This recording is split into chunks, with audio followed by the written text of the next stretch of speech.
Hoy, nabalitaan mo ba yung nangyari kay ano? Brr brr. Yeah. Oh. Kapag humupang sigawan, ano kaya ang matitira? Kapag natanggal ang mga bandila, sino kaya ang maaalala? Kapag wala nang tugtog sa lansangan, kapag wala nang nanghingi ng boto, babalikan kaya nila ang mga pangako, o iiwan na naman tayong nakatingala. Mga pangakong paulit-ulit panawagan sa mga taong sambayanan. Ganito kanya nakakasawang pakinggan na tila bang ng aning, para bang mga taong nagbubulag-bulagan sa mga nangyayari dito sa ating kinalakihan, na akala mo mga bingis sa daing ng mga tao. Para tayong pipe na sanay na walang makinig sa ating mga saloobin. Ngunit sa kabila banda naman ng ilan, sila may nakakapagsalita, ngunit sa maling pamamaraan. Ilang dahas pa ba ang mangyayari? Ilang mga inosente pa ba ang dapat na isakripisyo para sa mga taong dapat na panagutan sa pagkakasala? At yung mga dapat na bigyan ng hustisya ay tila ba'y hindi binibigyang importansya? Kayong nasa ibabaw, talaga bang sadyang hindi nyo makita at tugunan lugmok na sa kailaliman ng ating kinakatayuan, at hindi na muling sisikat pa ang araw? Hindi ko alam kung kailan nagsimula, pero parang naging karaniwan ng lahat. Karaniwan ng maghintay, karaniwan ng mabigo, karaniwan ng mapako sa pangako, karaniwan ng umasa sa wala.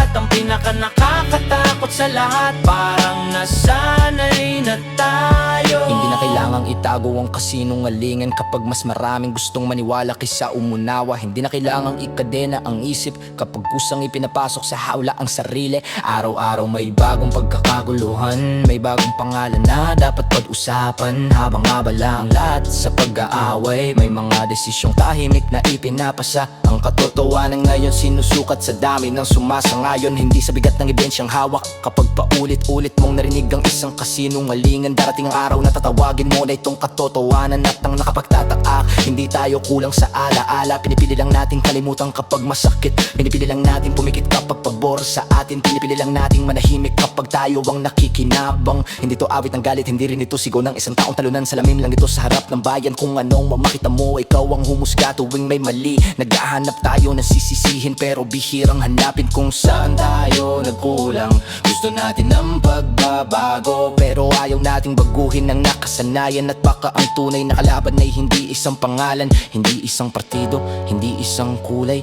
Baka ito ang ugaling paulit-ulit nating pinapakain, hanggang lumaki at tayo rin ang nilamon. Kaya sa susunod na may mga kong ilililigtas ka, tanungin mo muna kung saan kanya dadalhin. Sa susunod na may magsabing siya ang sagot, alalahanin mo kung ilang beses mo na iyang narinig. At sa susunod na muling umikot ang gulong, muling umingay ang mga lansangan, muling umaway ang mga nakangiti sa mga nakapaskil na litrato. Sana